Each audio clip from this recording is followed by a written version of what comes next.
Ang mga hayop ay may buhay na dapat bigyan ng halaga at paggalang.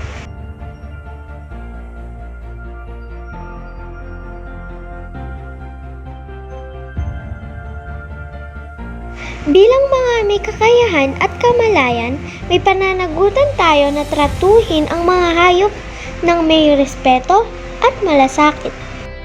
Sila ay may damdamin at kakayahang makaranas ng sakit at kasiyahan.